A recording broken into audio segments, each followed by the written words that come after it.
समय कितना सुंदर है। अरे इधर देखिए ना जी, भगवान किसने कहा ऋतुओं में मैं कौन ऋतु वसंत हो गया, चालू बंद करिए। ऋतुओं का राजा ऋतु राजा। फिर से स्टार्ट होगा, ठीक ना? अच्छा बंद करिए तो अभी ना स्वामी हुआ तो यह स्थल आज कैसा बना है, दूर से देखने पे भव्य, नजदीक आने पर दिव्य, और जब आंचल में बैठे माँ देवी की उस कृपा,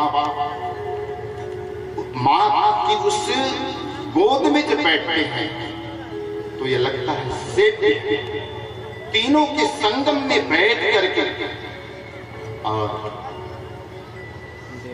भगवान श्री कृष्ण जब कहते हैं ऋतुओं में मैं वसंत ऋतु, वसंत ऋतु अर्थात भगवान श्री कृष्ण, भगवान श्री कृष्ण के आगमन के पूर्व भगवान की लीला, गुण और कथा का रसपान करने का आज जो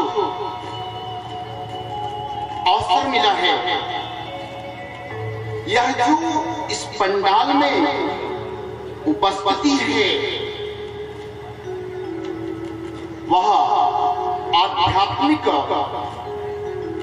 परमाणु से अनुप्राणित अलग लाभ प्रदान कराने वाले, अलग ये लाभ कभी मिलने वाला नहीं। तो उपस्थित हमारे मुख्य यजमान और भगवत स्वरूप भक्तगण और श्रद्धामयी माताएं इस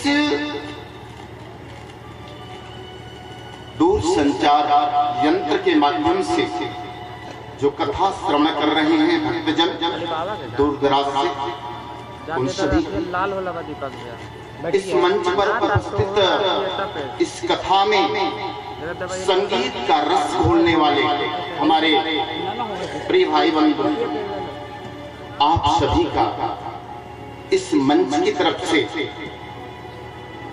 इस देवी मंदिर ढकनी बिगहा मकदमपुर जो यज्ञ समिति की तरफ से आप सभी का मैं हार्दिक अभिनंदन, नमन और साधुवाद सभी को बताऊं। तो आप सभी लोगों से प्रार्थना है, एक बार सभी लोग सुंदर सा जयघोष लगाएंगे। भगवान जिसको वाणी दिए होंगे वो तो अपनी बुलंद आवाज से लगाएंगे, जिनको वाणी नहीं दिए होंगे वो आवाज ना लगाएंगे, और जिनको वाणी दिए हैं भगवान जिह्वा दिए हैं वो दोनों हाथ उठाएंगे, जिनको हाथ दिए हैं दोनों हाथ उठाएंगे और जय घोष बोलिए। श्रीमद् भागवत महापुराण की जय हो, श्री कृष्ण भगवान की जय हो, आनंद कंद श्री कृष्ण भगवान की जय हो, सियापति रामचंद्र भगवान की जय हो, मापति महादेव की जय हो, महावीर बजरंग बली की जय हो, देवी मैया की जय हो, किशोरी जी की जय हो, जय जय श्री राधे, जय श्री राधे।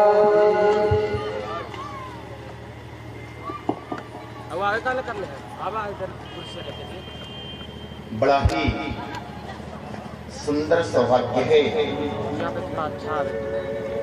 आप सभी लोगों को अभी स्वामी जी ने बताया। अरे यार लाइट नहीं हुआ मार रहा भाई, लाइट लगा। ये अवसर, ये बेला जो आई है,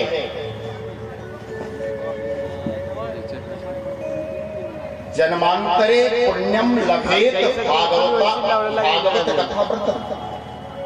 जब कई जन्मों के पुण्य एकत्रित होते हैं, एक जन्म के नहीं, जन्मांतरे पुण्यम लभेत, जब कई जन्मों के पुण्य एकत्रित होते हैं तब ये श्रीमद् भागवत कथा का रसपान करने को मिलता है, ऐसे नहीं मिलता। और ये कथा जैसे आज आप भोजन के निमित्त अन्न बोते हैं और बीज जब खेत में डाला जाता है तो किसी को पता चलता है क्या इस खेत में कौन सी बीज है? क्योंकि भगवान की प्रेरणा से इस कथा, इस यज्ञ का आयोजन 2 वर्ष पहले, आपको पता नहीं होगा, आपसे मैं बताया था, 2 वर्ष पहले मैं इस गांव में आया, पर आज आप लोग देख रहे हैं 2 वर्ष पहले हमारे बैठे हुए हैं धीरज जी, सत्य प्रकाश जी और एक ब्राह्मण देवता थे, उनका नाम हमें भूल गए, लेकिन स्मरण आपके माध्यम से शायद आपके भी घर पे गया, आप भी भूल गए, हम भी भूले, 2-4 जगहों पे गया। उस समय ये बीज भगवान की कृपा से डाला गया।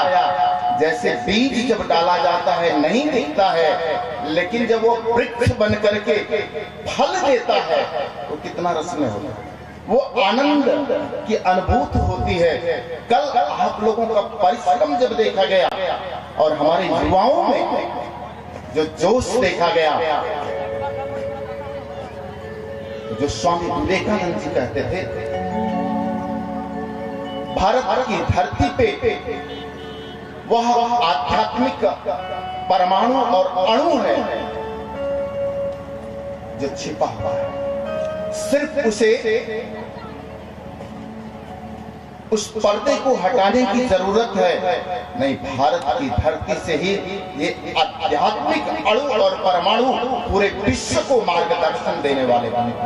बोलिए भारत माता की जय। ये कथा श्रवण करें उससे पूर्व, क्योंकि अगर अच्छा खेत तैयार ना किया जाए और बीज डाल दिया जाए, फसल अच्छी होगी क्या? तो ऐसे ही हमारा हृदय रूपी ये खेत भी सुंदर बन जाए तो सुंदर कब बनेगा? आप लोग पूजा में श्रवण किए होंगे ना, ये सुंदर तब बनेगा जब हम भगवान का स्मरण करते हैं। आप लोग बैठते हैं, सब लोग पूजा में बैठते हैं, पंडित जी बोलते हैं, सुनते जाते हैं, न कहने वाले को पता, न सुनने वाले को पता, न बताने का मौका। आपके ऊपर स्नान करके आते हैं तब भी जल छिड़का जाता है कि नहीं? क्यों छिड़का जाता है? और मंत्र क्या बोला जाता है? ओम अपवित्रः पवित्रो वा सर्वस्तंगतो दिवा जस्मरेत पुण्डरीकाक्ष सह बाह्याभ्यंतर। जब उस परमात्मा का आप स्मरण करते हैं तब आप भीतर से पवित्र होते हैं और बाहर से दोनों पवित्र होते हैं। तो पहले कथा सुनने से पहले हमें पवित्रता चाहिए कि नहीं? चाहिए कि नहीं? हाँ या ना? चाहिए। तो आइए पहले हम भगवान का संकीर्तन करते हैं ताकि हमारा अंतःकरण पवित्र हो जाए, और जब पवित्र होगा तो भगवान की कथा को हम अपने हृदय में धारण करेंगे। बोलिए श्री कृष्ण भगवान की जय।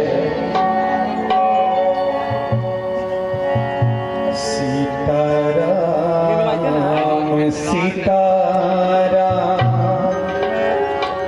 सीताराम कहिए,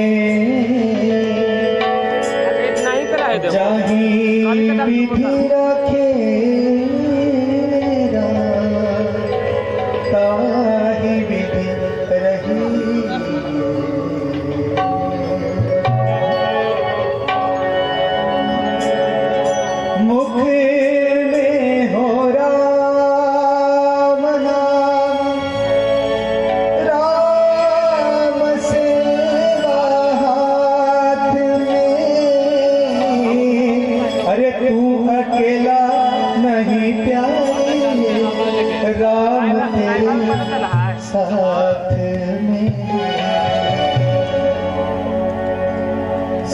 सीताराम सीताराम सीताराम कहिए, जहीं भी राधे राम ताहि विधि रहिए। सीताराम सीताराम सीताराम सीताराम कहिए, सीताराम सीताराम सीताराम कहिए, कहीं विधि राधे राम ताहि विधि रहिए। सीताराम सीताराम।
सीखना पड़ेगा। आइए पूरा हाथ ऊपर उठाते हुए, पूरा हाथ ऊपर इधर।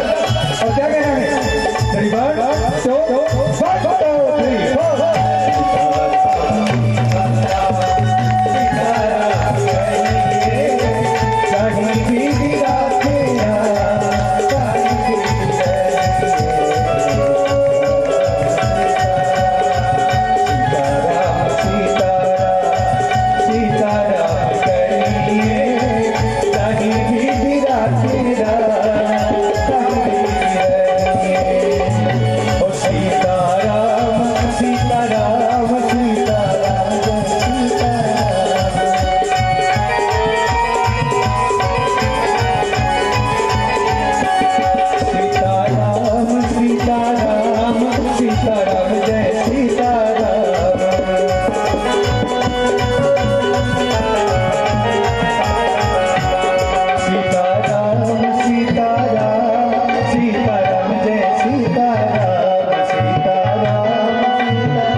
सीताराम सीताराम सीताराम कहिए। जाही विधि रखू राम ताही विधि रहिए।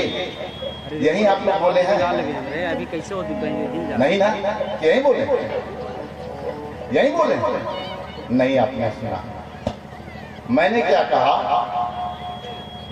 अभी आप लोग गाए कुछ और हमारे साथ हम यहाँ का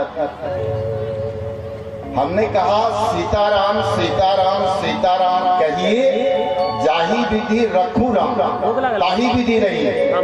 और भजन क्या गाया? जाही विधि राखो राम। और मैंने कहा जाही विधि रखू राम। अंतर है कि नहीं? तो आप कथा में अगर बैठे, कान खोल करके बैठे, कथा हम तब श्रवण कर पाएंगे क्योंकि अभी आप लोग पूजन में सुना होगा, एक मंत्र आता है, भद्रं कर्णेभिः शृणुयाम देवा। हे प्रभु, इन कानों से मैं सदैव, भद्र माने कल्याण, कल्याण की बातों को सुन। और अगर सुनेंगे नहीं तो चुनेंगे क्या? अभी आपके सुनने की मैंने परीक्षा लिया कि आप लोग सुन रहे हैं या सिर्फ बैठे मुंह देख रहे हैं। जाही विधि राखो राम, मैंने यही बोला। क्यों बोला? कथा सुनने का एक नियम होता है, लघुता से प्रभुता मिले, प्रभुता से प्रभु दूर। प्रभु को समर्पण, ये अभी जो कीर्तन गाया, प्रभु के प्रति एक समर्पण की भावना कि प्रभु आप जिस प्रकार से मुझे रखोगे मैं वैसे ही रहूंगा। और हम क्या चाहते हैं कि प्रभु जो मैं चाहूं वो आप कर। तो भगवान वो करेंगे? नौकर हैं क्या भगवान हमारे? कथा सुनने के लिए सबसे पहले हम अगर जमीन पर बैठकर कथा सुनते हैं तो हमारे अहंकार का नाश होता है। कथा में क्यों बैठते हैं? एक एक हमारे दुर्गुण चाहिए। कुर्सियों की व्यवस्था क्यों की जाती है? कुछ विशिष्ट होते हैं जिनके घुटने में दर्द हो, बुजुर्ग हैं, नहीं बैठ पाते, हमारे सन्यासी गण इनके लिए, बाकी सबको कथा सुनने के लिए आप लोगों के आंखों से दिखाई नहीं दे रहे हैं। हनुमान जी यहाँ जत्र जत्र रघुनाथ कीर्तनम तत्र तत्र कृत मस्तकांजलि, वहां पर आकर के हनुमान जी सबसे पहले विराजमान हो जाते हैं और वो स्थान ऊंचा वाला नहीं देखते, सबसे बढ़िया से नीचे बैठ करके और कथा सुनते हैं। कथा सुनने वाले दो हैं, सबसे परम भागवत। कथा सुनने को अगर सीखना है तो हमें भोलेनाथ से सीखना होगा। कैसे वो कथा सुनते हैं, कथा सुनने का अगर नियम जानना हो तो हमें सीखना होगा हनुमान जी से। और अगर हमने जीवन में सीखना नहीं शुरू किया तो जीवन हमारा बेकार है। एक बार त्रेता युग माही शंभु गए कुंभज ऋषि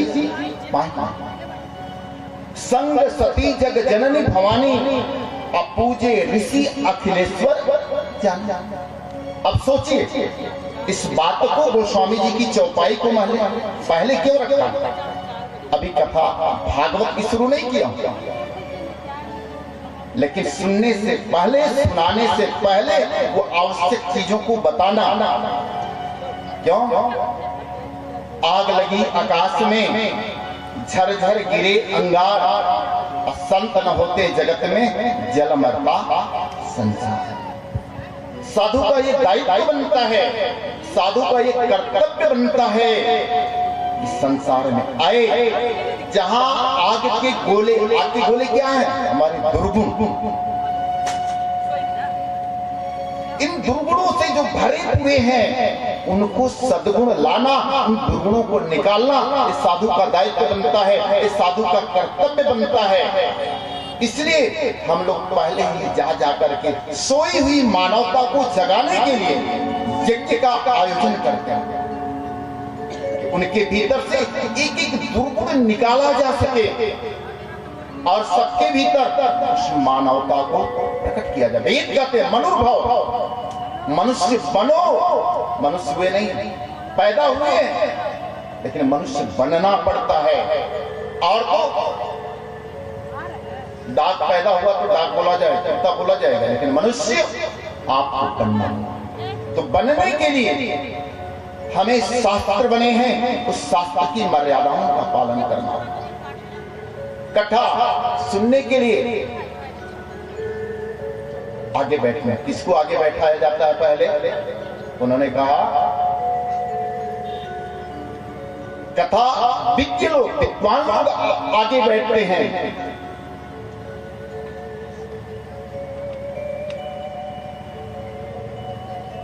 श्रोता वक्ता ज्ञान निधि कथा राम के गुरु। श्रोता अगर सुनने वाला है, अगर श्रोता सुनता है तो वक्ता को भी वक्ता बनना। अगर श्रोता सोता है तो वक्ता भी बकवास करके वो भी बकता है, कथा नहीं करता, बकता है, बक बक करके चलता है। तो सबसे पहले हमें श्रोता बनना होगा, सुनने वाला बनना होगा। अब साथ में माता पार्वती जी भी गई है। त्रेता युग की बात है। एक बार त्रेता युग में, त्रेता युग में शिव जी कथा सुनने के लिए आ गए। किसके पास? कुंभज ऋषि पाए। कुंभज ऋषि कौन है? कौन है? अगस्त जी, घड़े से पैदा हुआ, इसलिए उनका नाम पड़ गया कुंभज। अब कुंभज ऋषि के पास गए, साथ में भवानी भी गई, सती जी भी गई। अब जब ऋषि देखे, वक्ता देखे, तो क्या ईश्वर को हमें प्रणाम करना चाहिए कि नहीं? पूजे ऋषि अखिलेश्वर जानी। अगस्त जी ने शिव जी की पूजा किया। ये जगत के जगदाधार हैं, अखिलेश्वर हैं, परम वह ब्रह्म है, वो ईश्वर है। ईश्वर जान करके शिव जी का पूजन किया और पुनः जब व्यास गद्दी पर बैठा तो शिव जी नीचे बैठ गए, पार्वती संग सती। अब सती के साथ एक विशेषण लगा है, कौन? जग जननी। सती नहीं है, वो शिव जी हैं और ये जग जननी।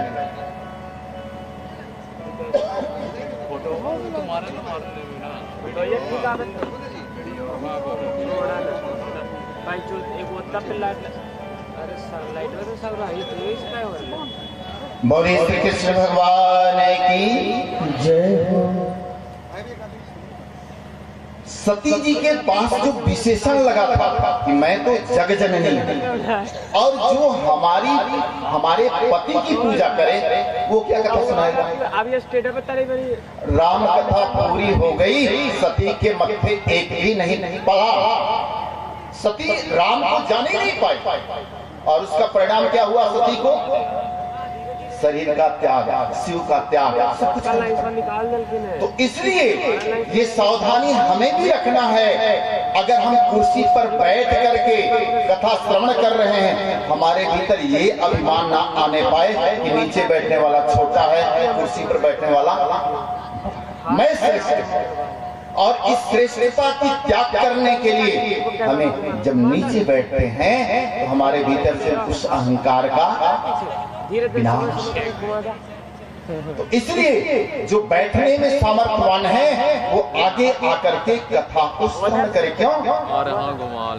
इसलिए कि कथा राम की गूढ़ कथा बड़ी गूढ़ है। आगे बैठेंगे श्रोता, वक्ता, ज्ञान निधि दोनों जब ज्ञान के ज्ञानी होते हैं तब रस अलग निकलता है। पता चले ये जो हमारे बिगहा के हैं लोग, ढकनी बिगहा के लोग हमसे नाराज है क्या? दूरी बना के नाराज तो नहीं है, कहीं नाराजगी तो नहीं, तो फिर आगे आकर के बैठे अच्छा लगता है। गाली के लिए नहीं, हम भी किसी को संबोधन करेंगे जब हमारी दृष्टि आपके पास नहीं, जब आंख से आंख मिले तो बातें कुछ और हो जाती हैं। बोलिए श्री कृष्ण भगवान की। आप लोग जानते हैं यज्ञ, अभी स्वामी जी बता रहे हैं, अयम यज्ञो भुवनस्य नाभि। ये भारतीय सनातन वैदिक संस्कृति का मूल यज्ञ है। क्यों है वो? क्योंकि यज्ञ संपूर्ण सृष्टि का नाभि है, केंद्र है। इसी से सबका सृजन हुआ। लेकिन यज्ञ के प्रकार कितने हैं? आप लोग जानते हैं यज्ञ क्या है? जाने न जाने में, अनजाने में सब यज्ञ करते हैं। अज्ञानता के कारण जैसे आपके जेब में दवा हो, आपके घर में दवा हो, आपके घर में औषधि हो, लेकिन उस औषधि के गुण पता ना हो और घर में पड़ा हो, बीमारी ठीक हो जाएगी, उसका प्रयोग करना नहीं जानते हैं तो बीमारी ठीक होगी नहीं होगी कि हो जाएगी? दवा है, आप लोग प्रतिदिन यज्ञ करते हैं, लेकिन उस विस्मृति को पुनः याद दिलाने के लिए उस यज्ञ का आयोजन किया गया है कि आपको याद हो जाए कि यज्ञ क्या है। आप खेत में बीज बोते हैं ना, अगर सुंदर भावना रख करके खेत में बीज डालते हैं वो भी एक यज्ञ है। आप घर में भोजन बनाते हैं, किचन में बनाते हैं कि नहीं? हाँ या ना? बनाते हैं कितने लोग घर में भोजन? अच्छा, कुछ लोग नहीं बनाते, सब लोग बनाते हैं। घर में जो भोजन बनता है वह यज्ञ मंडप है।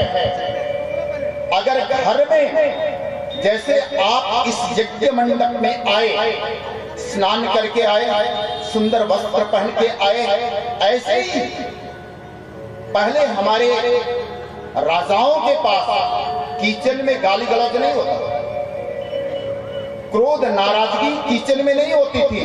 क्या होता था? घर में एक ऐसा कमरा बनाया जाता था जिसमें नाराजगी पेश किया जाता था, जिसका नाम रखा गया था कोप भवन। अगर गुस्सा आए तो उस घर में चले जाएं, उस कमरे में चले जाएं जहां हम अपनी नाराजगी पेश करते हैं। क्यों? जैसा खाए अन्न वैसा बने मन। हम जो बोल रहे हैं क्या आप तक ही सीमित है? नहीं। बिना माइक के अगर हम बोले तो भी आप आपस में बात करते हैं।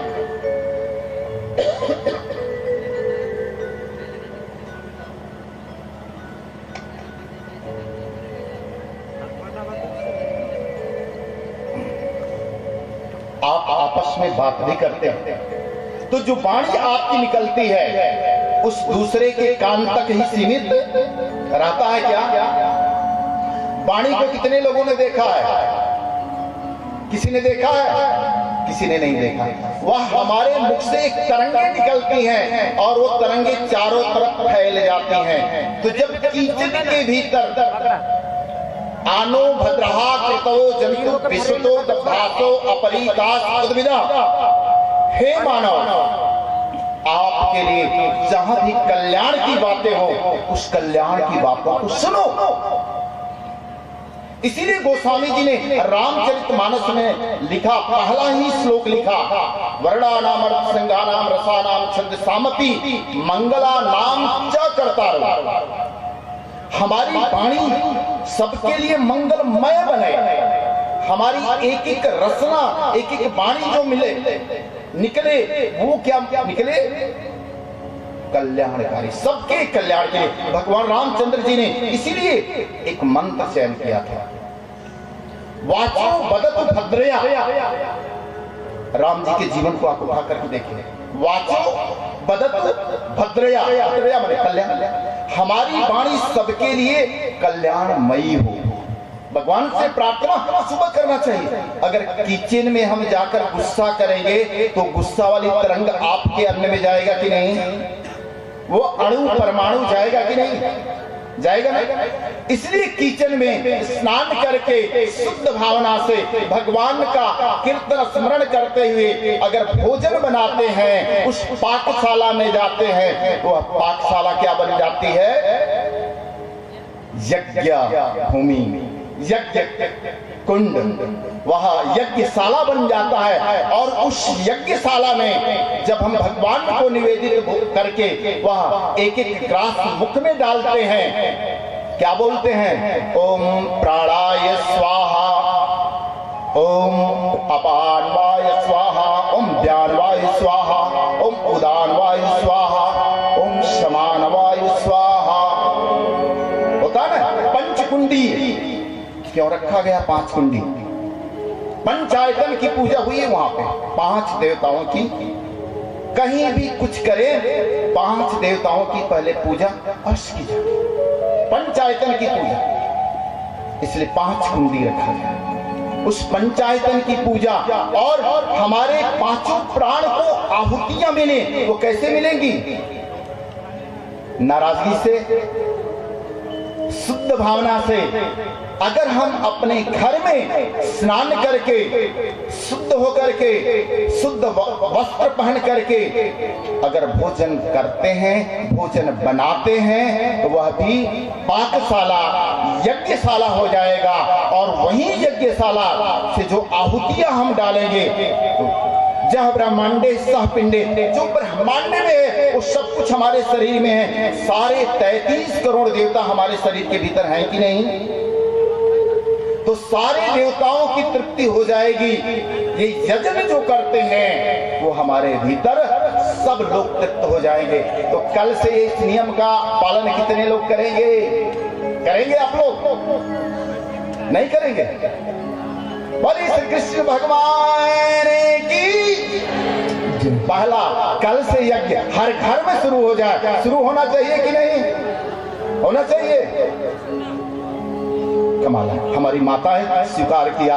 बोलिए आनंद कंद श्री कृष्ण भगवान की जय। कथा इसीलिए आयोजन किया जाता है कि ताकि हमारे भीतर एक नई नई स्फूर्ति चेतना जागृत हो, जिससे हम जान सकें। आगे बढ़ते हैं क्योंकि कथा का प्रसंग भी हमें ले चलना है, लेकिन बीच बीच में सब कुछ ऐसे बताया जाएगा जिससे हमें हमारे जीवन के एक एक रहस्य खुलते हैं। क्योंकि हमारे बैनर पर भी लिखा, यज्ञ भी लिखा गया, ज्ञान यज्ञस्य मुतो बुधौ, ज्ञान यज्ञस्य मृतौ बुधौ। हमारे विवेकियों ने कहा है, बुधौ बुद्धिमानों ने कहा, विवेकियों ने कहा है, ये श्रीमद् भागवत कथा क्या है? यह भी एक यज्ञ है। कौन सा यज्ञ? ज्ञान, ज्ञा धातु से बना है, जिसका अर्थ होता है जान लेना। हमारा शास्त्र ग्रंथ कहानी नहीं, उस ईश्वर को जानने के लिए भद्रं कड़े भी श्रृणुया पश्य में फिर जजत्राहा, जब सुनेंगे तो फिर क्या करेंगे? पश्य में फिर जजत्राहा, फिर हमारे भीतर उस ईश्वर को देखने की जिज्ञासा बढ़ेगी। सुनेंगे तभी तो। आपने ये सुना कि मंगल कलश यात्रा उठाई जाती है। आप लोग कितनी माताएं आई, कलश उठाया, लेकिन अगर पूछा जाए कलश क्यों उठाया जाता है? क्योंकि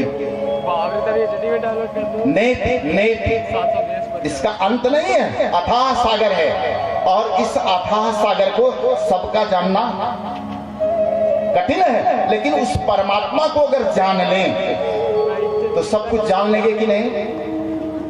जान लेंगे,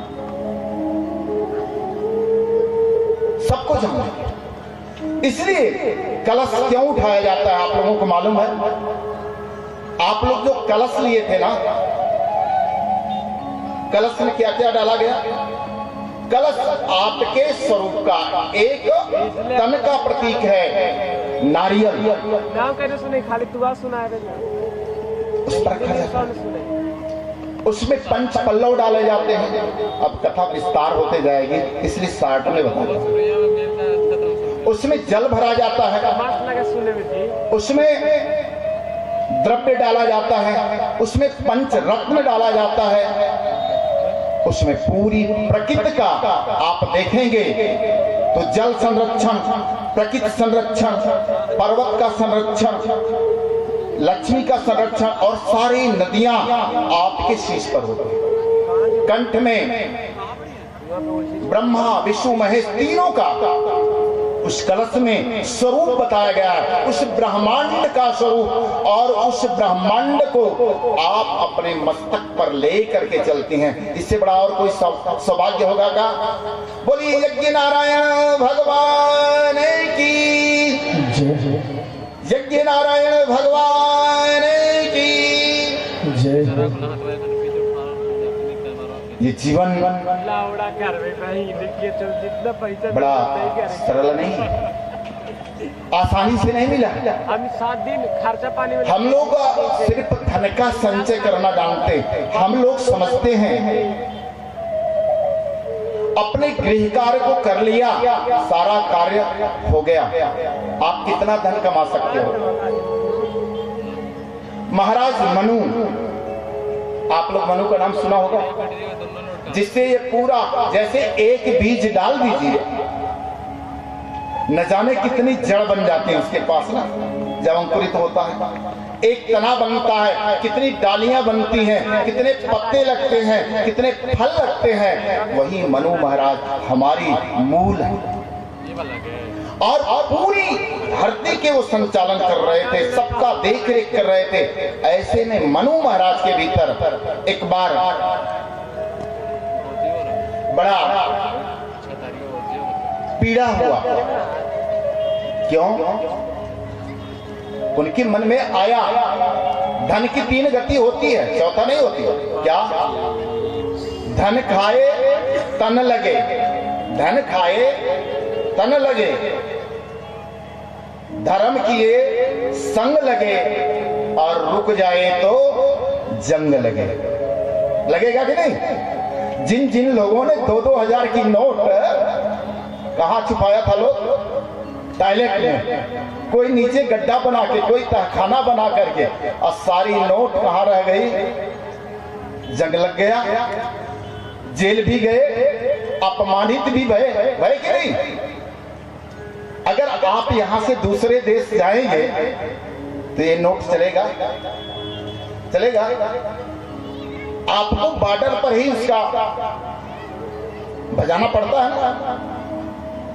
अगर हमको भी तो यहां से जाना है कि नहीं जाना है, और जहां जाना है या यहां का नोट चलेगा क्या? तो वहां पर जो परिवर्तन होता है, बदला जाता है, वो कैसे बदला जाता है? धर्म के माध्यम से। जो धन हम धर्म में लगाते हैं वही वहां पर ट्रांसफर होता है और आगे के लिए हमारे लिए मिलता है। तो इसलिए उनके भी मन में बड़ी पीड़ा हुई।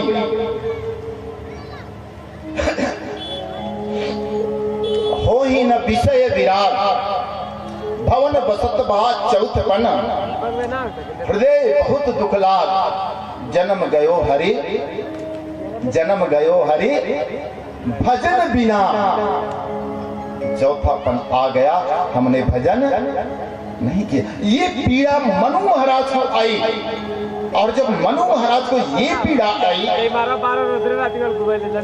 और घर महल छोड़ करके जहीं चले, तो उन्होंने तुरंत देवर्षि नारद जी सप्तऋषियों समेत आए और मनु महाराज से पूछा, महाराज कहाँ जा रहे हैं? उन्होंने कहा, मैं उस परमात्मा से मिलने के लिए। भजन नहीं किया। भजन करने के लिए कोई स्थान चयनित करना होता है। भगवान के भी पास कौन सा गुण है? कोई गुण है भगवान के पास? मनु महाराज ने कहा, कोई गुण नहीं भगवान के पास, बिना गुण वाले। अच्छा, तो जब उनके पास गुण नहीं है, भगवान के स्वरूप को जानते हो? भगवान है कैसे? उन्होंने कहा, ना।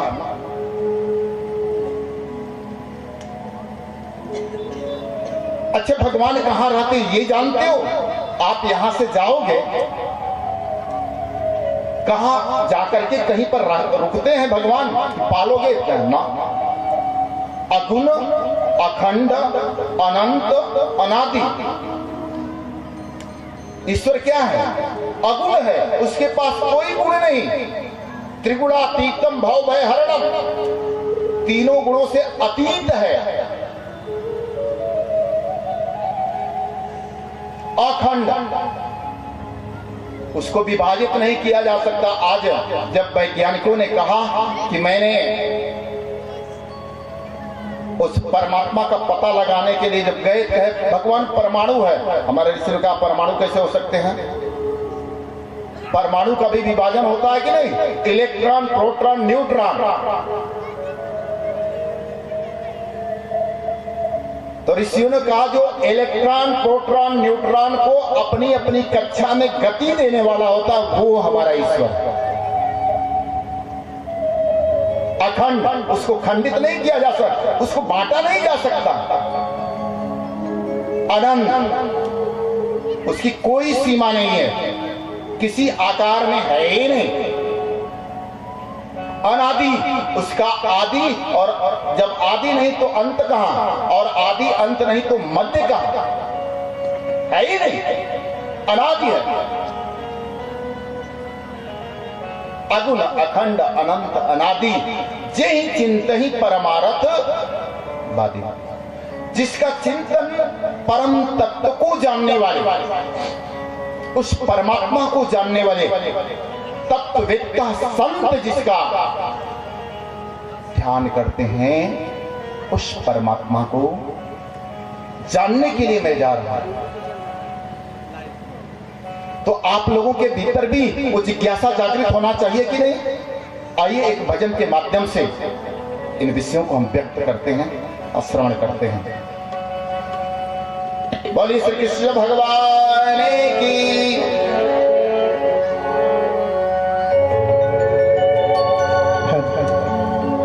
चली जा रही है अरे उम्र धीरे धीरे, अरे चली जा रही है उम्र धीरे धीरे, कि पल पल युवा पहर धीरे धीरे, चली जा रही है उम्र धीरे धीरे, गाइए उम्र धीरे धीरे, चली जा रही है उम्र धीरे धीरे,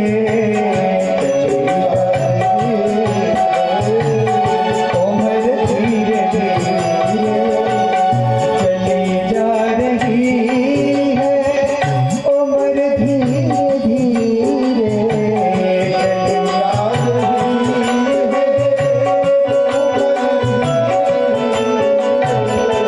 चली जा रही है उम्र धीरे धीरे, चली जा रही है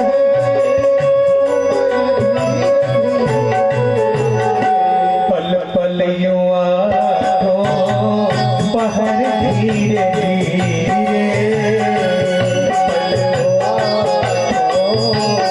पहर धीरे धीरे,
धीरे धीरे जो करते रहोगे भजन धीरे धीरे, करते रहोगे भजन धीरे धीरे, तो मिल जाएगा ये सजन धीरे, तो मिल जाएगा ये सजन। आइए थोड़ा हाथ ऊपर।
होकर भैया असर भी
संगतिकरण दानेश।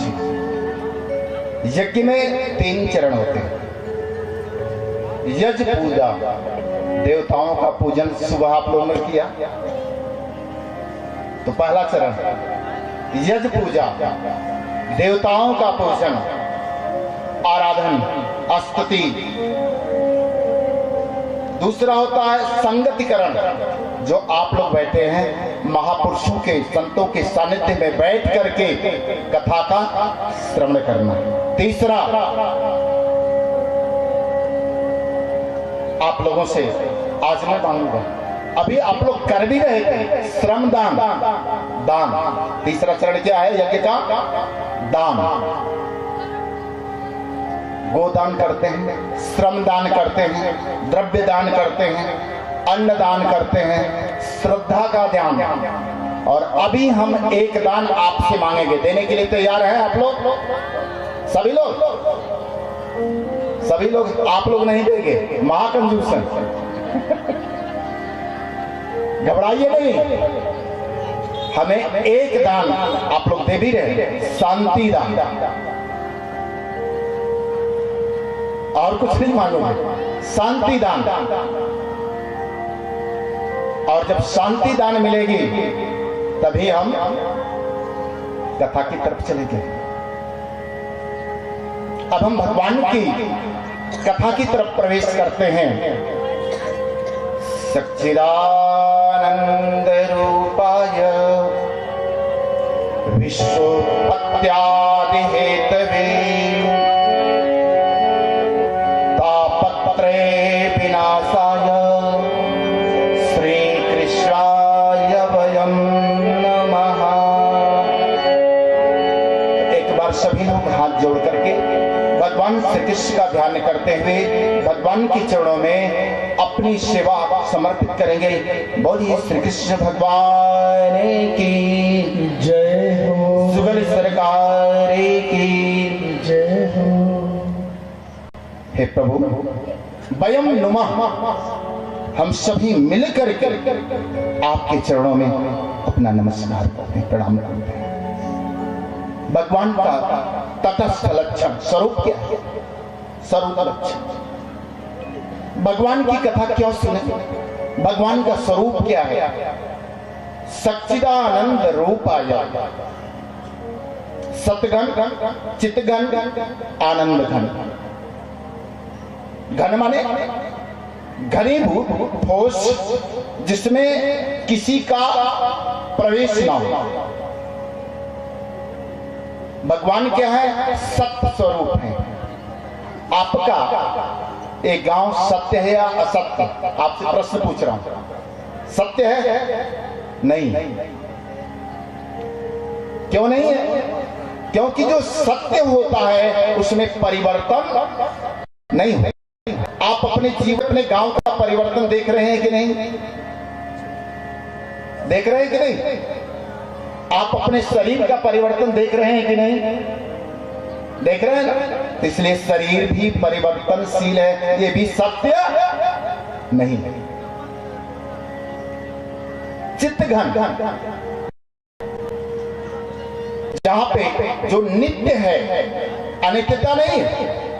चित्त माने बुद्धि, विवेक, जिसकी विवेक में, जिसके चित्त में सिर्फ और सिर्फ एक ही ईश्वर, वह असत्य, जिसमें असत्य का प्रवेश ना हो। भगवान के भीतर असत्य का प्रवेश नहीं होता। आनंद घन, सुख का विलोम होता है क्या? दुख। दिन का विलोम, रात, आनंद का विलोम कोई नहीं। आनंद के बाद मात्र एक आता है, परमानंद। तो परमात्मा क्या है? परमानंद, आनंद स्वरूप है। ये इस प्रकार से भगवान के स्वरूप का एक ही श्लोक का अगर वर्णन किया जाए ना, आज की कथा समाप्त हो जाएगी। तो बस छोटा सा सार देते हुए आगे बढ़ेंगे, क्योंकि बहुत बड़ा है भागवत पुराण। कल इसके स्वरूप को बताएंगे। और विस्तार से। भगवान करते क्या है? अगर ईश्वर है तो उनका कार्य भी तो होगा ना, कि नहीं होगा? विश्वोत्पत्त्यादि हेतुवे, विश्व का उत्पत्ति करना, पालन करना और संहार करना, भगवान ये करते। तटस्थ लक्षण भगवान के, भगवान का कुछ लक्षण तो दिखना चाहिए ना। कहा जब भगवान की कथा को सुनते हैं, तापत्रय विनाश आया, तीनों ताप का विनाश हो जाता है। आदिदैवी, आदि भौतिक और आध्यात्मिक, तीन ताप सबके पास है, सबके पास। भगवान की जब कथा को सुनते हैं तो ये तीनों ताप समाप्त हो जाते हैं और आप, बड़ा सौभाग्य है आपका। अभी स्वामी जी ने बताया ना कि आप इस संगम में बैठे हैं। कौन सा संगम? आपने इस संगम का एक किनारा बनाया, एक नदी स्वरूप दिया जो बाहर से देखने में भव्य लग रहा है। इसके पहले स्थान लग रहा था, आज भव्य लग रहा है और पास आने पर ये कितना दिव्य लग रहा है। ये आपके श्रमदान का है, द्रव्यदान का है। और जब अंदर बैठे तो आपको कितना सुख शांति मिल रहा है। ये कौन सा संगम है? यानी सेव्य, भव्य, दिव्य, सेव्य, ये तीनों त्रिवेणियों के संगम में है। गंगा, जमुना, सरस्वती। गंगा में जब हम स्नान करते हैं, अगर आप चले जाएं हरिद्वार में ना, जून के महीने में गंगा जी में डुबकी लगा लें तो बत्तीसी बच जाती है कि नहीं? जून के महीने में, यानी बाहर जब गंगा में स्नान करते हैं तो बाहर के सारे ताप मिट जाते हैं। और इस गंगा में, किस गंगा में? कथा, कथा अमृतम तत्व जीवनम। जब इस कथा रूपी अमृत को अपने जीवन में धारण करते हैं तो भीतर का और बाहर का दोनों ताप मिटा देता है। इस गंगा में जो आपके उत्तर है ना गंगा, जो गोमुख से निकली है, तो गोमुख से जब गंगा निकली तो बड़ी सकरी है ना वहां पे, लेकिन जो ही आपके स्थान पे आई काफी विकराल।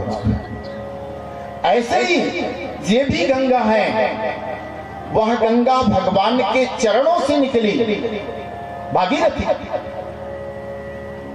कथा में आगे सुने,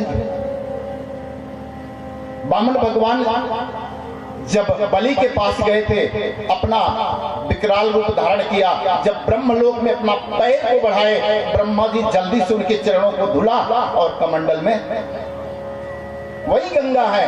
तो भगवान के चरणों से निकली हुई भागीरथी वो गंगा हमारे बाहर के ताप को मिटाती है। और ये गंगा, आप कहेंगे ये कैसे गंगा है?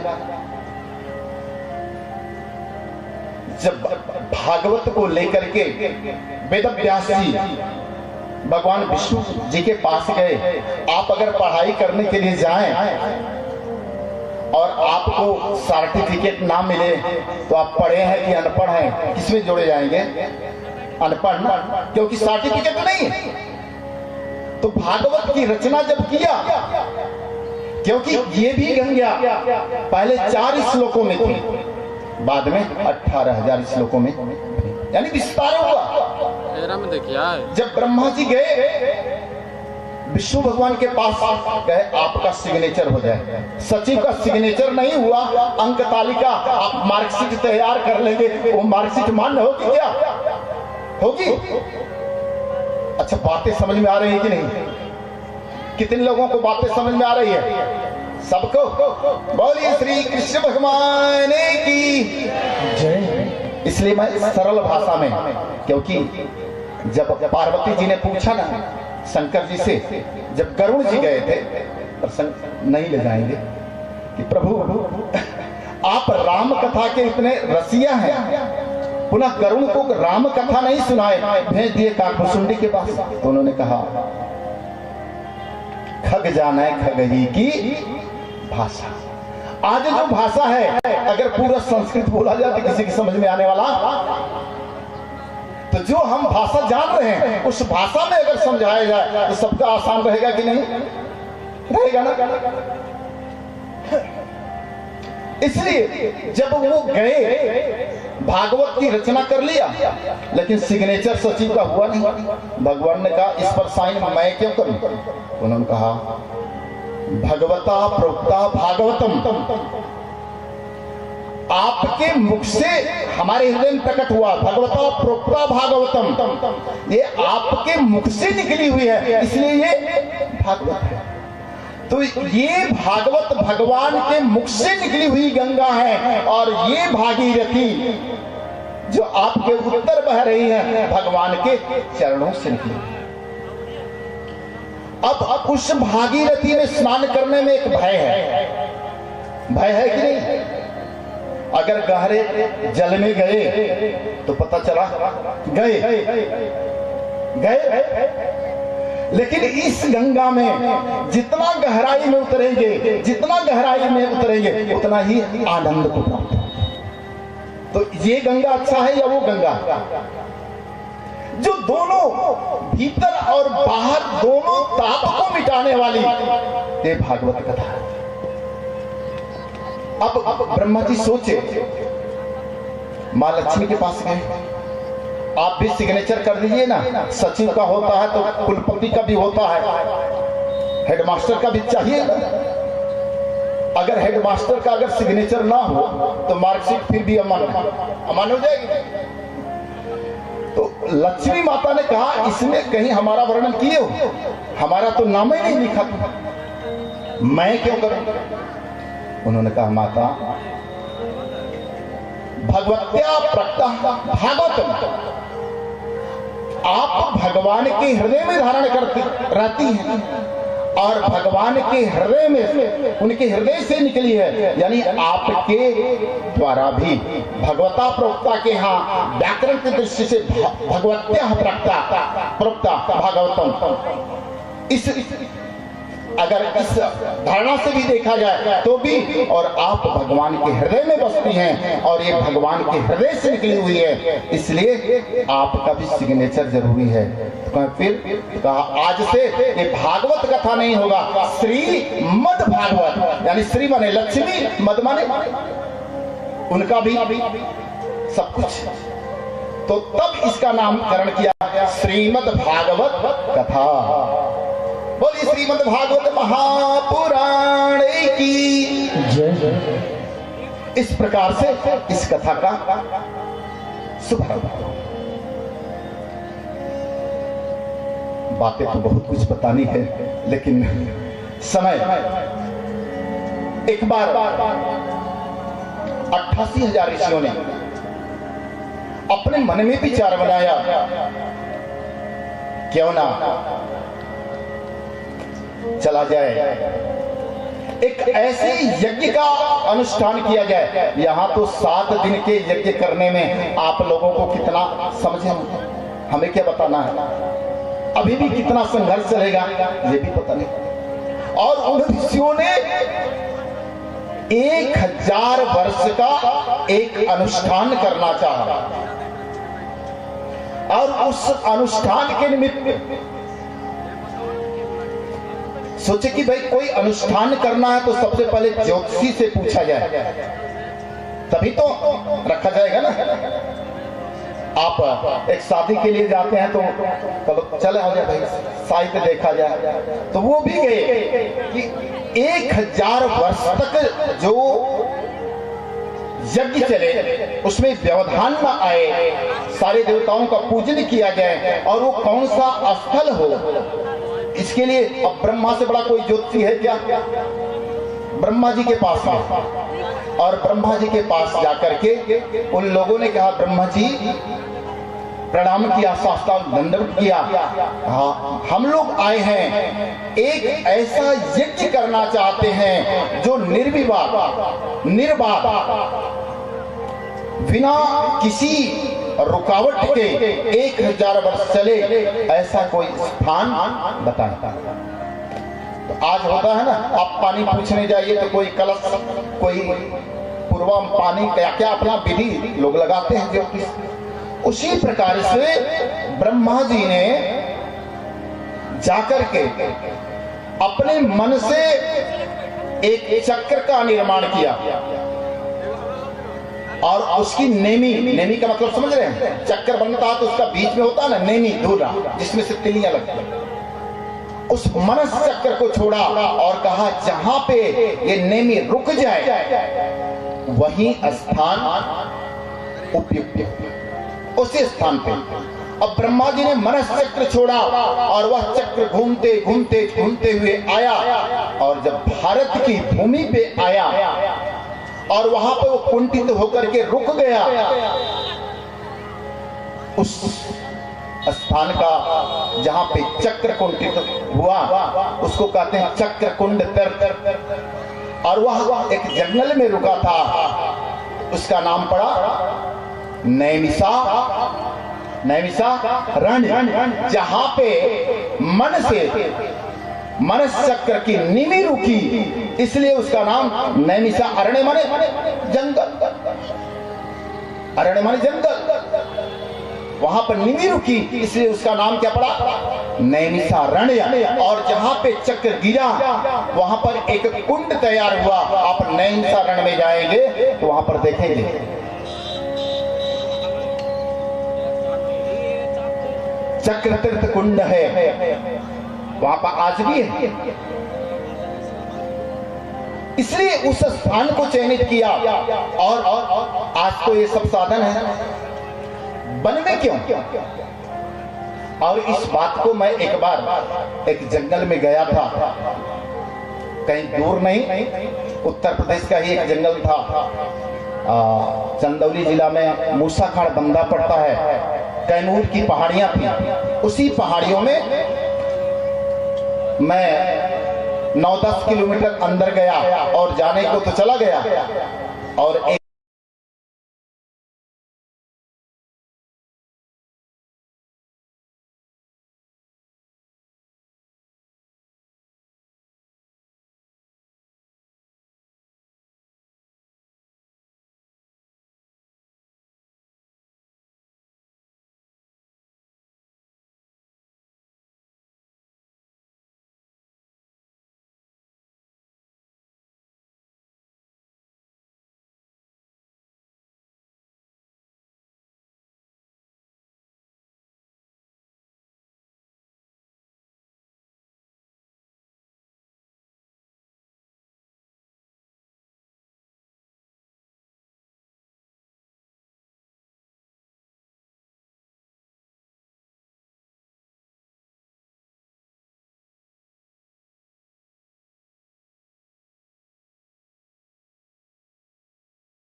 अभी आकर के सफाई ही कर रहे थे, मंच लगा, और तब तक वहां पे आ गए,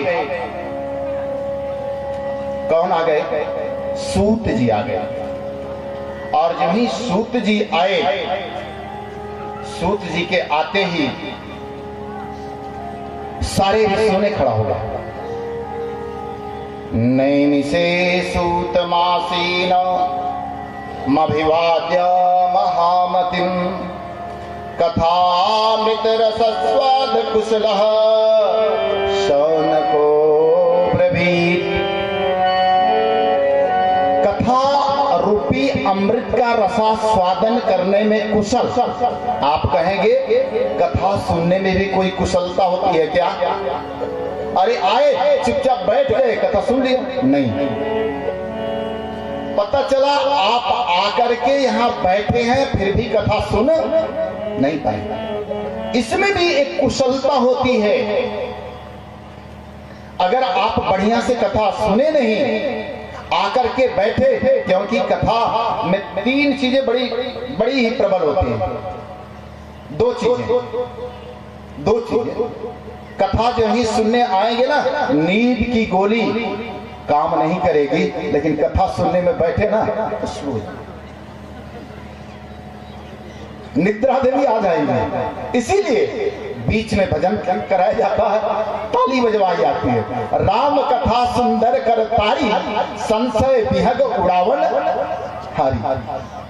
कि जो संशय रूपी वो पक्षी है वो उड़ जाए, ताली बजवाइए। ताली बजाते हैं ना आप लोग, किसे बजाते हैं? खेतों की फसलों को जब नुकसान पहुंचाता है पक्षी, तो ताली बजाते हैं, उन पक्षी उड़ाते हैं। तो हमारे भीतर जो संशय रूपी पक्षी है उसको उड़ाने के लिए कथा में बीच बीच में ताली बजवाया जाता है। और दूसरा कौन होता है? एक तो निद्रा देवी कृपा कर देती है, दूसरा मनीराम। मनीराम भी बड़े जल्दी आ जाते हैं। आप कथा में बैठेंगे ना, ये काम नहीं हुआ, इसका इतना पैसा देना, उसका उतना पैसा देना, इसका ये करना, इसका ये करना, सारा मनीराम।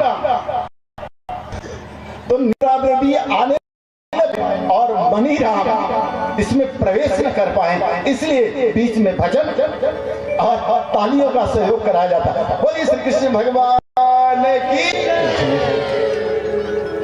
एक छोटी सी घटना याद आ गई, बता देता हूं। आपके यहाँ जैसे आयोजन किया गया और हर गांव में मुखिया होते हैं। अब मुखिया जी कभी जाते नहीं, कभी नहीं जाते। उनको था कि मैं मुखिया हूं, कथा में जाऊंगा, कहां बैठूंगा, कैसे बैठूंगा, क्या जाते हैं। और ये माताएं हैं ना, ये माता ना रहे तो हमें तो लगता है धर्म की ऋण ही समाप्त हो। देखिए ना, माताओं की संख्या, आपकी संख्या बहुत भागते रहे, क्योंकि माताएं, राम कथा को लाने वाला कौन है? माताएं हैं। अगर पार्वती जी कथा पूछती नहीं तो शिव जी कथा कहते नहीं, और शिव जी कथा कहते नहीं तो हमको मिलता क्या? शिव जी ने जब कथा शुरू किया, अगर कैकेयी माता राम जी को वन भेजती नहीं तो राम जी तो अयोध्या में रह जाते। अयोध्या से जब राम जी वन में गए, अगर वन में गए और वन में जाने पर अगर सुपुंकार नहीं आती तो फिर वही चित्रकूटे तक रह जाते। अब उनको और लंबा कर दिया और आगे जो ही आगे बढ़ी तब तक सबरी माता आई। सबरी माता ने कहा नहीं है यहाँ नहीं, यहाँ से किष्किंधा पर्वत जाओ, किष्किंधा पर्वत। वहां से जब समुद्र के किनारे सारे लोग फंस गए, अब कैसे जाएंगे? समुद्र के किनारे भी नहीं पहुंचे, थक गए, हार गए लोग। तो वहां पर भी स्वयं प्रभा माता आई। उन्होंने कहा ना थको मत, हारो मत, राम कथा को बढ़ाना है, सारे बंदरों को आंख बंद करो। उन लोगों ने कहा अरे मैं राम सीता माता को ढूंढने के लिए हम लोग आंख खोल के ढूंढ रहे हैं। आंख खोल के ढूंढ रहे हो तभी तो नहीं मिलेगी, आंख बंद करो। और जब ही सब बंदरों ने आंख बंद किया, स्वयं प्रभा ने उठा करके समुद्र के किनारे कर दिया। तो ये माताएं राम की कथा का विस्तार करने वाली है, भगवान की कथा का ये आधार है।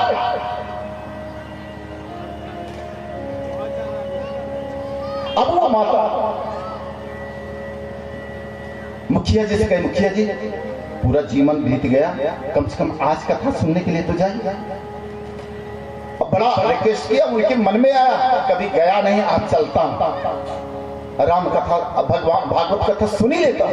अब वो बेचारे जब आए, अभी आप सभी लोग बैठे हो ना, एक मंत्री जी आ जाए तो सारे लोगों की दृष्टि किधर हो जाएगी? कथा पीछे हो जाएगा। ऐसे ही मुखिया जी आए तो सारे लोग अरे आइए आइए आइए आइए आइए आइए, सब लोग कह रहे हैं। बेचारे एक लोगों को देखा कि वो अपना तौलिया उठाए, गमछा उतारे और रखा और सोचा कि ये बड़े अच्छे स्थान पर दिए हैं। कहाँ? जहाँ एक खंभा लगा होता है ना, बस यहीं बैठ जाएंगे, पीछे से सहारा मिल जाएगा, बैठेंगे। अब मुखिया जी आए और वहां पर जहीं बैठे, आइए आइए आइए आइए आइए, हाँ बैठिए बैठिए बैठिए बैठिए। और बैठते ही शुरू हो गया, निद्रा देवी हाजिर, अब खर्राटा मार रहे हैं, कथा समाप्त हो गई, सारे लोग प्रसाद पाए, घर गए। अब वो बेचारा सोच गया फंस गया मैं तो, अब मुखिया जी को उठा नहीं सकता। सोचते सोचते सोचते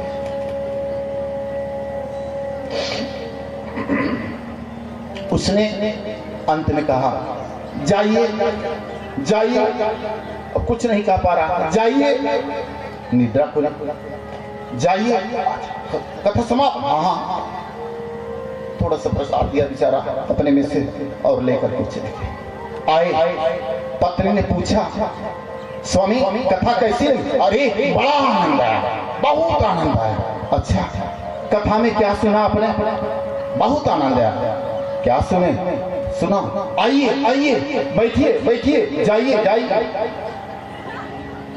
शाम को भोजन किया, अब बिस्तर पर गए, नींद नहीं आई, अब नींद नहीं आई। सौभाग्यवती देवी, देवी इधर सुनो, क्या हुआ? नींद नहीं आई, नींद नहीं आई, आ ही नहीं रही। अरे सो जाइए। कैसे सोए? नींद नहीं आ रही, दिन भर तो खराटा मार लिया, सोएंगे किसी। अब उन्होंने कहा कि अच्छा एक काम करो, जो कथा में सुने हैं ना उसी मंत्र का जाप करेंगे। हाँ ठीक, वही जाप करता हूँ। जब मंत्र का जाप करेंगे तो आपको नींद आ जाएगा। और वो लेटे लेटे अपना शुरू किए, आइए आइए आइए। और तब तक एक चोर देखा कि आज मुखिया जी का दरवाजा तो बड़ा सुंदर से खुला है, और जब ही वो रुके, आइए आइए कह करके थोड़ा विराम दिए, तब तक चोर अंदर घुसा। और चोर जब ही अंदर घुसा उन्होंने कहा बैठिए बैठिए। चोर घबरा गया, अरे तो मुखिया जी जाके।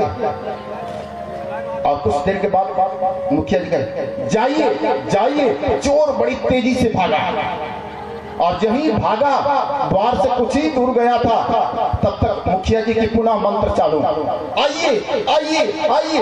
अब चोर सोचा कि मुखिया जी तो पहचान लिए, बड़ा गड़बड़े है, आज तो फंस गया कहाँ। बेचारा दौरे से आया, एक घर में चोरी किया था, जितना जेवरात था सब मुखिया जी के पास रखा। मुखिया जी क्षमा करिए, मुखिया जी क्षमा करिए। उतने में वो कह रहे हैं बैठिए बैठिए। चुपचाप बेचारा बैठ गया, सारा माल खजाना वहीं पर रख दिया। फिर कहे जाइए जाइए। इस पर बड़ा जोर लगा के तेजी से दौड़ा और द्वार से बाहर भाग गया, भाग गया।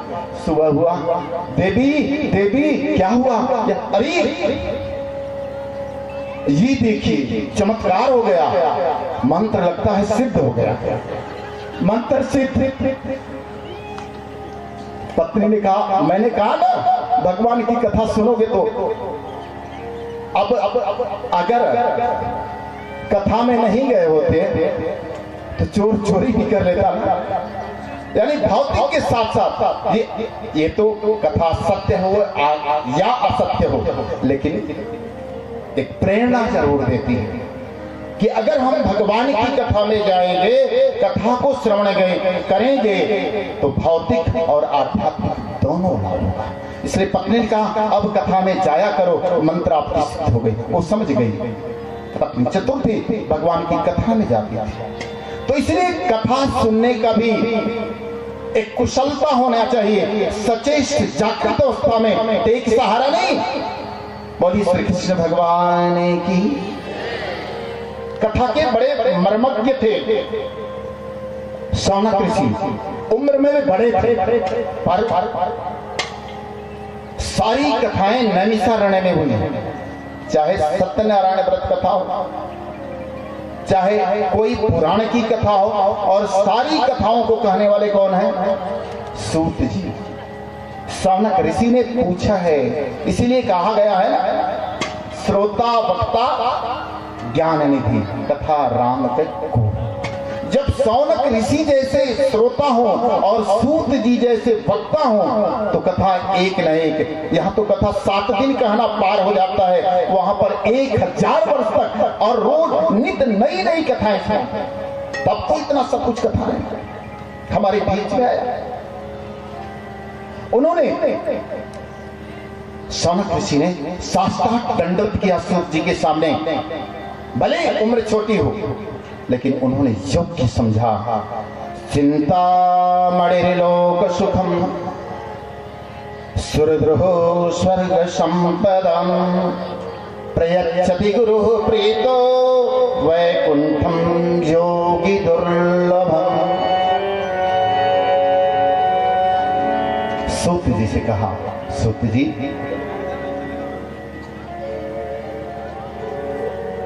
चिंतामणि अगर मिल जाए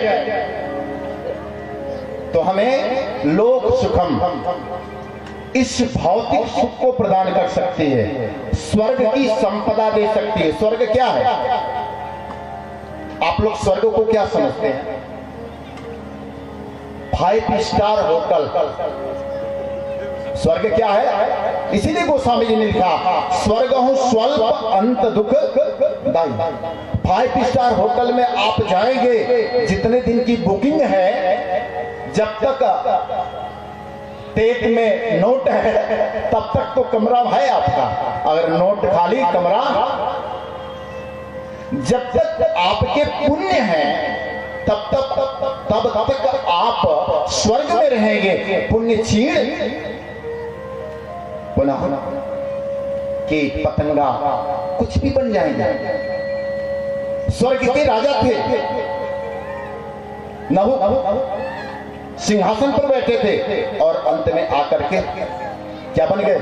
सांप बन गए। क्यों? पुण्य छीन हो गया, नोट खत्म हो गया, खाली हो गया, जेब खाली। और जब जेब खाली तो 5 स्टार होटल का कमरा भी खाली हो जाएगा कि नहीं? तो इसलिए हमारा जीवन स्वर्ग के लिए नहीं। उन्होंने कहा चिंता मणिर लोक सुखम सुरद्रुह स्वर्ग संपदम। चिंता मणि मिल जाए तो लोक का सुख तो प्रदान कर सकती है, स्वर्ग को दे सकती है, स्वर्ग की संपदा दे सकती है। 5 स्टार होटल में रह सकते हैं, वीआईपी गाड़ियों में जा सकते हैं, एरोप्लेन से उड़ सकते हैं, लेकिन कितने दिन तक? जितने दिन हमारा पुण्य है।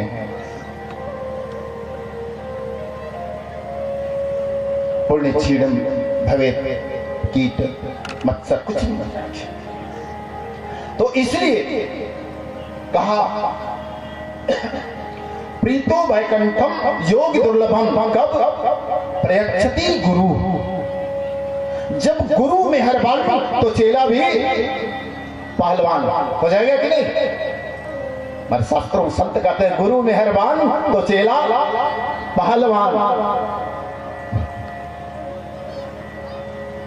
एक संत थे हमारे नाभाजी जन्मान, भगवत प्राप्त थे, अपने गुरु की सेवा कर रहे थे, पंखा कर रहे थे। आज जैसे वो पंखा हमारे पास नहीं, उस समय पंखा कैसे था? रस्सियों में बांध करके वो चादर डाल करके खींचा जाता था। और गुरु जब कृपा कर दें तो वैकुंठ भी तुच्छ है, कोई मतलब नहीं। आवा बुलाया राम का, दिया कबीरा रोए। लोगों ने पूछा क्यों रो रहा भाई?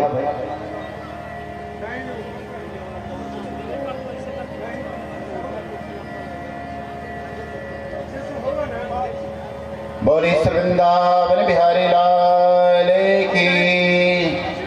आप जाइए, आप तो जाइए ना, उन्हें ना, हम बोल रहे हैं जाइए उन्हें। श्री बांके बिहारी लाल की। आइए आप लोग सारा लोग ध्यान इधर करेंगे।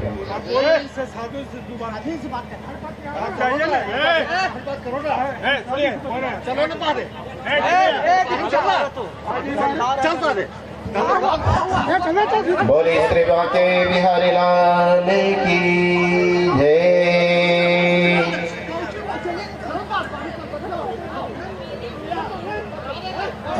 आप सभी सामने ध्यान दें, कई बार ये सब होता है। सारे लोग इधर ध्यान हो। ये सब जब भी कुछ करते हैं ना, सत्कर्म में विघ्न बाधा बहुत आते हैं। इसीलिए पहले क्या होता है, ज्योतिषी के पास जाते हैं। पहले क्या होता है, सबकी पूजन किया जाता है और पूजन के बाद सब कुछ प्रारंभ किया जाता है। ये सब होता है। सभी लोग बैठ जाए।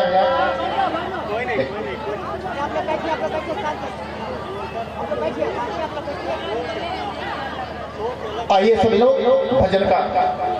सभी लोग बैठ जाइए। माताओं से आग्रह है बैठ जाए, कोई बात नहीं, जो कार्य करता है वो आप लोग देखेंगे।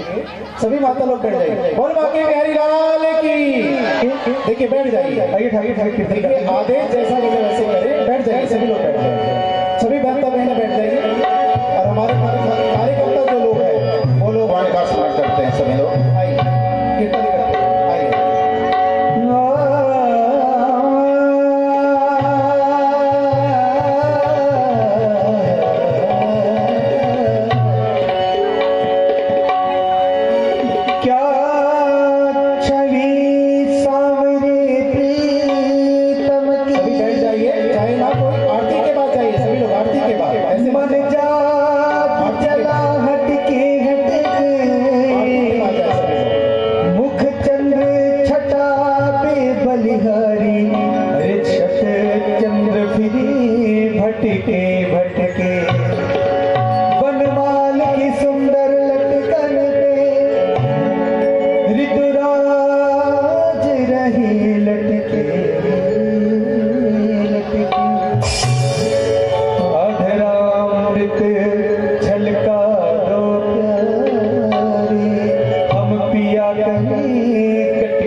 आदि ऋषियों ने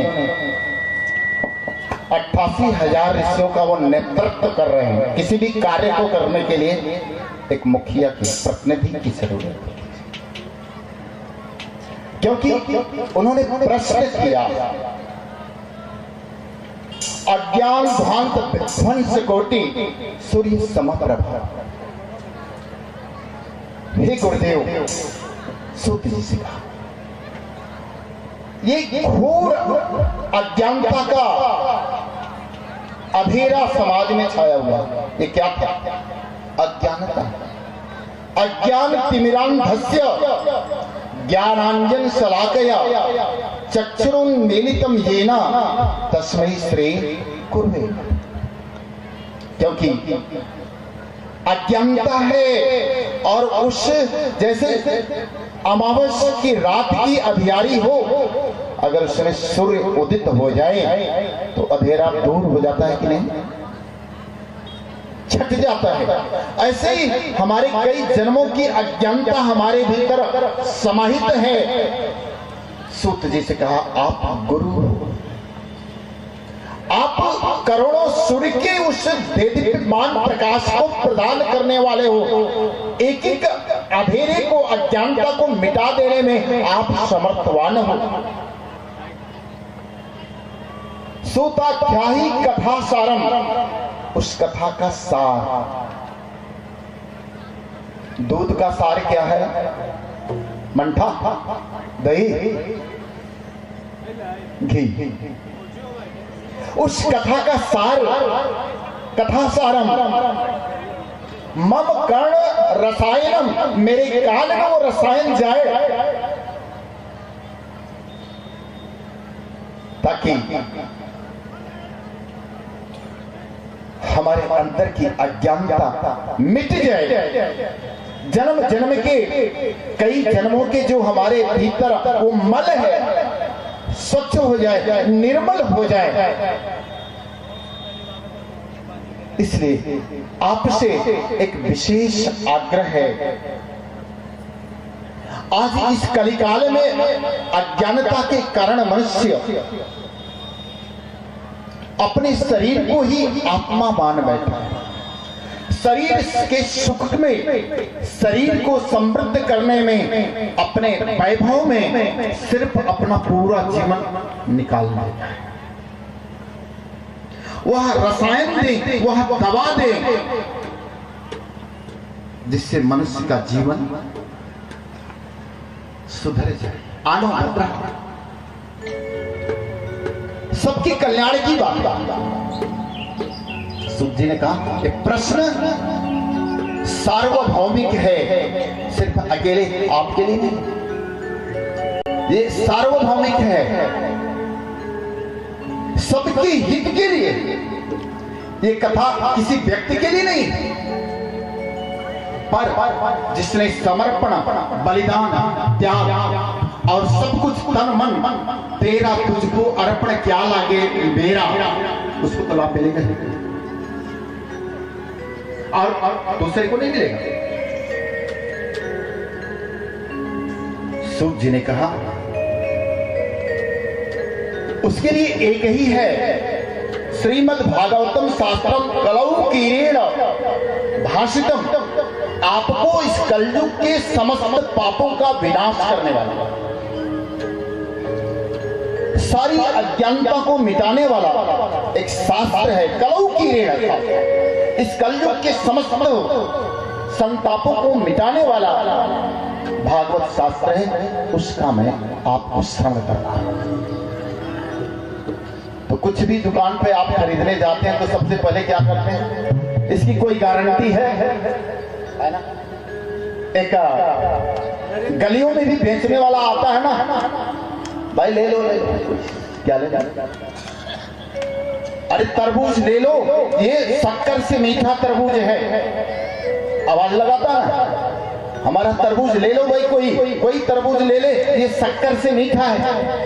तो सौनक जी ने कहा, आपका ये जो भागवत शास्त्र है कहीं वैसे तो नहीं है, एक व्यक्ति ने सुना कि शक्कर से मीठा तरबूज है, तुरंत उसने तरबूज लिया और जब तक वो दूसरे के द्वार तक नहीं पहुंचा काटे और काट करके खाया, और जब ही खाया तो तुरंत भागे भागे आया। सुनो सुनो सुनो, क्या हुआ?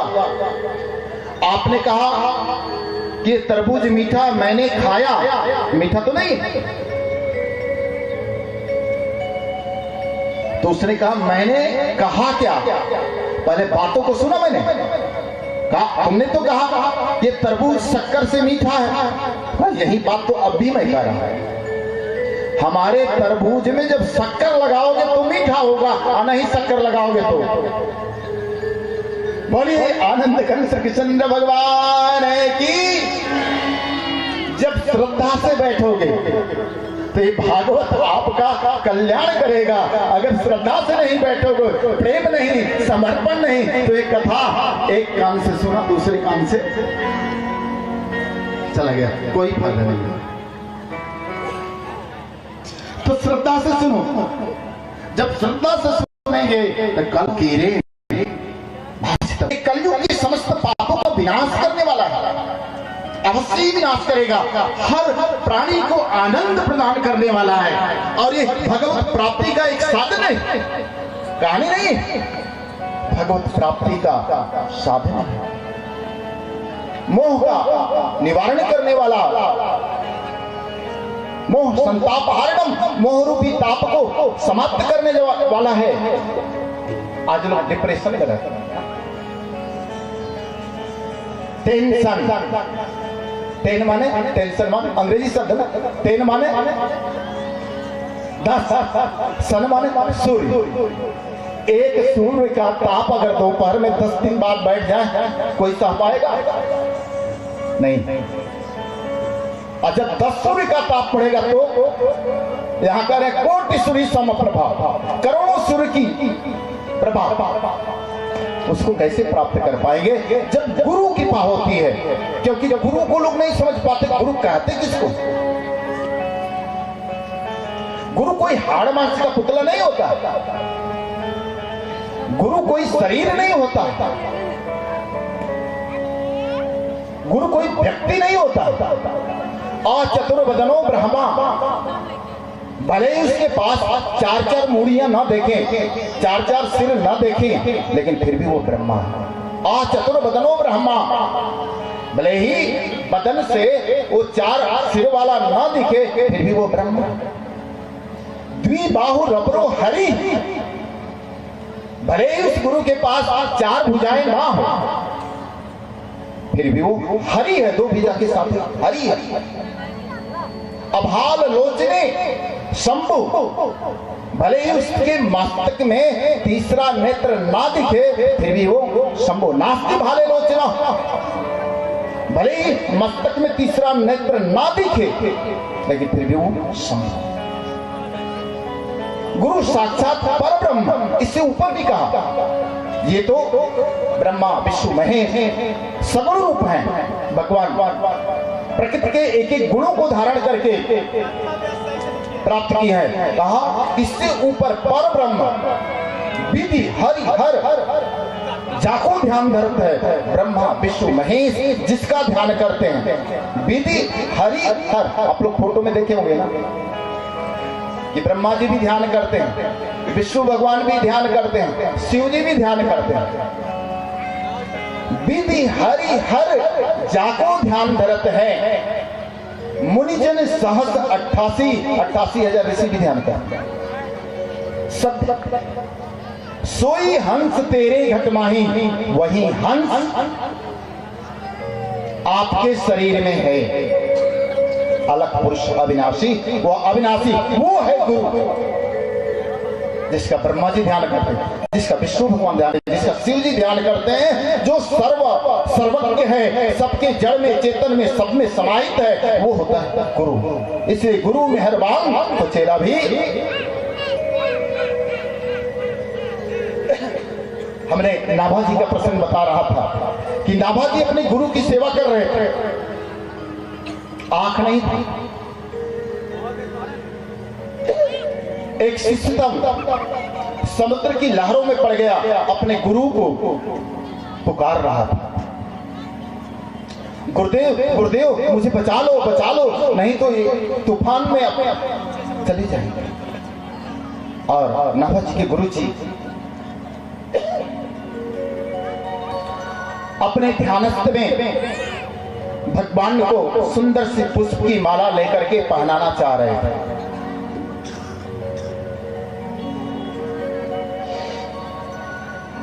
गले में नहीं डाल पाए, तब तक शिष्य की आवाज आ गई उनके कानों में।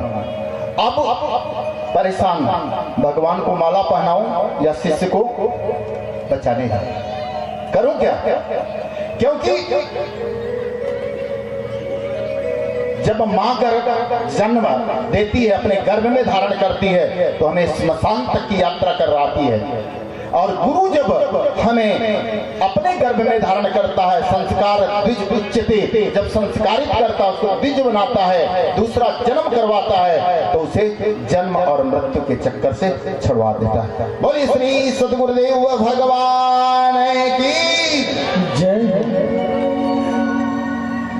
अब इस संशय में पड़े थे, नाभाजी पंखा और रस्सी खींच रहे थे। उन्होंने कहा गुरुदेव गुरुदेव आप चिंता मत करिए। क्या हुआ? गुरुदेव आप भगवान को माला पहनाइए, भगवान की सेवा में थे, आप सेवा करिए। गुरुदेव गुरुदेव आपका वो शिष्य सुखी हो गया, वो अब तूफान टल गया, अब वो आनंदित है, आपको अब नहीं पुकारेगा। नाभाजी ने जब ही ऐसा कहा, गुरु जी समझ गए ये गुरु की कृपा है।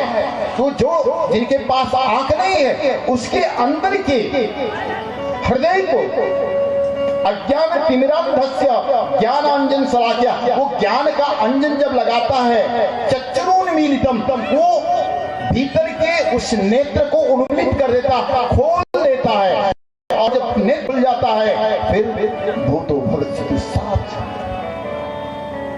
तो चेला गुरु मेहरबान तो चेला पहलवान। इसलिए कहा कि गुरुदेव इस कलिकाल से बचाने के लिए आप ही उपयुक्त हैं। आप जैसे गुरु मिल जाएं तो इस कलयुग का कैसे उद्धार होगा।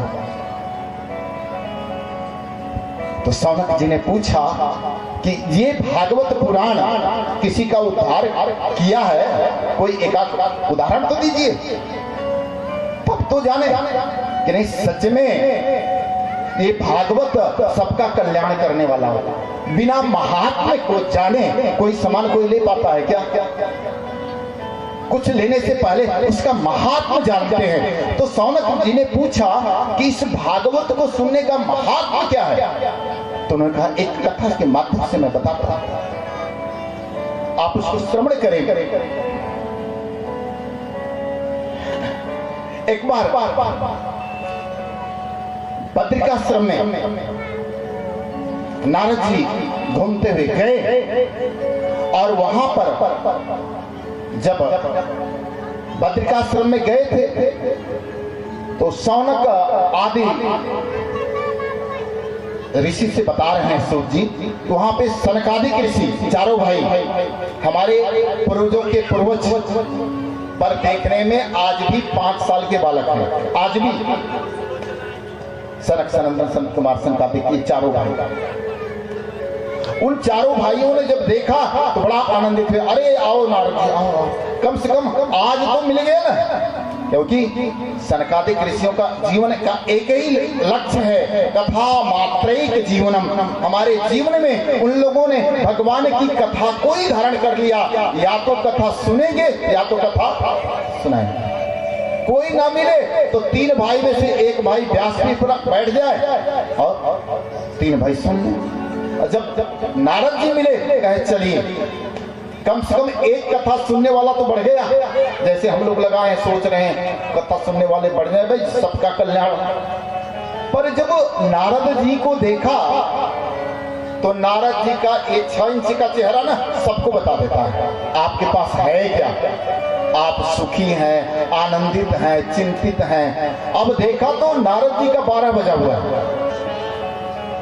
12 के 12 बजे चेहरा उनका धूमिल है। परेशान। जब परेशान देखा तो पूछा नारद जी से, अरे नारद जी आप क्यों परेशान, आपका मुख इतना मलिन क्यों है, आपके मुख की छवि क्यों चली गई, मलिनता क्यों है, इसका कारण क्या है? तो नारद जी ने कहा मैं क्या बताऊं, मैं बताता हूं अपना राज। बताइए। तो नारद जी ने कहा मैं आप जैसे मैं भी सत्संग प्रेमी हूं, मैं भी सोचा कुछ सत्संग करूं, तो सोचा कि धरती पे आ जाए। और जब धरती पे आया तो यहाँ क्या पापस्य खंड पाखंड, ये इतना पाखंड बड़ा हुआ है। तो संकादिक ऋषियों ने कहा अच्छा गए कहां पे, भारत में गए थे, मृत्यु लोक में आए, भारत में गए कि नहीं? उन्होंने कहा मैं भारत में भी गया। कहां कहां गए? पुष्करम च प्रयागम च काशीं च गोदावरी, हरिक्षेत्रम कुरुक्षेत्रम श्रीरंगम सेतु बंदनम। पुष्कर में गया, च प्रयागम, दो की महानता हमारे यहाँ है। पुष्कर पुष्करम, पुष्कर